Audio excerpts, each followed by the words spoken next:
El Señor te bendiga, damos gracias a Dios que nos permite poder compartir esta reflexión de la palabra de Dios. Evangelio de Lucas capítulo 24, vemos aquí la resurrección de Jesucristo. Vemos a estas mujeres llevar estas especies aromáticas al sepulcro de Jesús, pero se hallaron con una sorpresa, que el Señor Jesucristo ya no estaba en ese sepulcro. Allí dice la palabra de Dios que dos varones con vestiduras resplandecientes se le aparecieron a estas mujeres y le dijeron: ¿por qué buscáis al que vive entre los muertos? No está aquí, ha resucitado. Y lo que quiero compartir en esta oportunidad, en esta reflexión de la palabra de Dios, un tema muy importante donde yo le puse: no estamos solos, no estamos solos. Sabemos que para los cristianos creyentes, los que creemos en Jesucristo, el Señor está vivo y Él nos dejó su Espíritu Santo, nos dejó su palabra para guiarnos en esta vida. Por eso digo que no estamos solos. A veces las pruebas y dificultades, cuando hay un silencio de Dios para nuestras vidas, pensamos que estamos solos. Pero sin embargo, Dios está ahí para ayudarnos, para fortalecernos. Por eso, en este capítulo 24 de Lucas, donde nos habla de la resurrección, donde estas mujeres fueron al sepulcro y ya no estaba Jesús, y los dos varones le dijeron que Jesucristo había resucitado, que ya no busquen más, que Él vive para siempre. Pero ellos no pudieron entender. Pero qué importante es poder saber que Jesucristo vive y reina en nuestras vidas, en nuestros corazones, a través de su Espíritu Santo.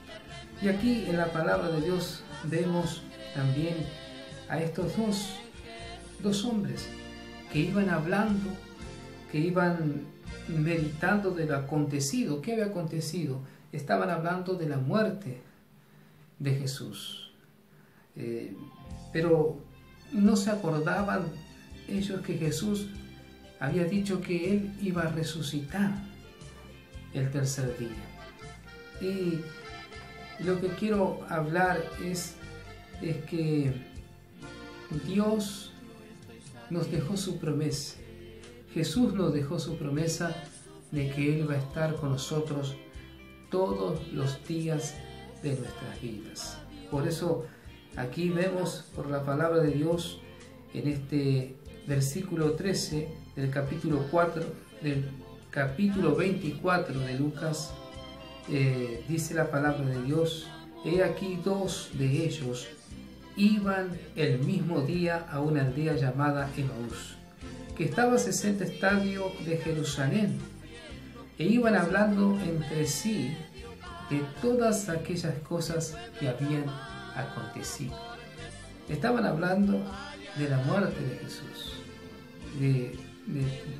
de cómo lo habían matado, de cómo lo habían entregado su misma nación, su mismo pueblo, porque la palabra de Dios nos dice aquí en el versículo 20: y cómo le entregaron los principales sacerdotes y nuestros gobernantes a sentencia de muerte y le crucificaron. De esas cosas iban hablando estos dos. Pero allí, en este versículo 15, que quiero meditar un poquito en este momento, dice: sucedió que mientras hablaban y discutían entre sí, Jesús mismo se acercó y caminaba con ellos. Qué preciosa palabra, ¿no? Como dije hoy, Dios nunca nos ha dejado solo. Tal vez te sientes solo, tal vez digas, todos me abandonaron, ya no sé qué hacer. Sabe que hay personas que se sienten muy solos, ya no tienen esperanza, ya no tienen ganas de vivir porque se sienten abandonados. Pero qué importante es poder saber, queridos amigos, que Jesús está a nuestro lado. Tal vez tú dirás, bueno, yo no tengo a Jesús. Bueno, hoy puedes tenerlo. Hoy puedes rendir tu vida a Jesucristo.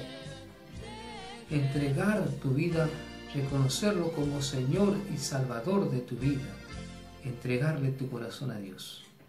Y saber que Él está para ayudarte, para bendecirte, para caminar en esta vida tan difícil que estamos viviendo. Dice la palabra de Dios, sucedió que mientras hablaban y discutían entre sí, Jesús mismo se acercó y caminaba con ellos. Qué bueno es caminar con Jesús. Qué bueno es ir tomado de la mano de Jesús. Que Él nos enseña a caminar en esta vida. Como estos dos personas que se dieron cuenta al final que era Jesús mismo el que hablaba con él. Dice el versículo 25, acá hay una exhortación de Jesús. Entonces Jesús le dijo, oh insensatos y tardos de corazón para creer todo lo que los profetas han dicho. ¿No era necesario que el Cristo padeciera estas cosas y que entrara en su gloria? Y comenzando desde Moisés y siguiendo por todos los profetas, le declaraba en todas las escrituras lo que de él decía. Qué preciosa palabra, ¿no? Allí Jesús lo exhorta diciendo, oh insensatos, tardos de corazón para creer todo lo que los profetas han dicho. ¿No era necesario que el Cristo padeciera estas cosas y que entrara en su gloria? Qué precioso, ¿no? De saber que en la palabra de Dios siempre se habla de Jesucristo. El tema central de la Biblia es Jesucristo. Todo lo que es símbolos, donde habla la Biblia, habla de Jesús, de que Él iba a venir a salvar a su pueblo, a salvar a su iglesia, a morir por nuestros pecados y darnos esa vida eterna y caminar con nosotros. Por eso usted no está solo. Hay un Jesús que lo está esperando. Hay un Jesús con los brazos abiertos, donde Él quiere perdonar tus pecados. Por eso, mi querido amigo, si has escuchado esta reflexión, espero que sea de bendición para tu vida y que Dios pueda bendecirte ricamente. Que la paz de Jesús pueda morar y que hoy, quiero decirte que hoy es el día de salvación. Hoy es el día donde tú puedes recibirlo a Cristo en tu corazón, arrepentirte de tus pecados y recibir esa vida eterna que Jesucristo tiene para ti. Y por supuesto, caminar con Jesús. Por eso, no estás solo. Hay un Dios, hay un mediador entre Dios y los hombres, que es Cristo hombre. Dios te bendiga. Espero que esta palabra haya sido de bendición.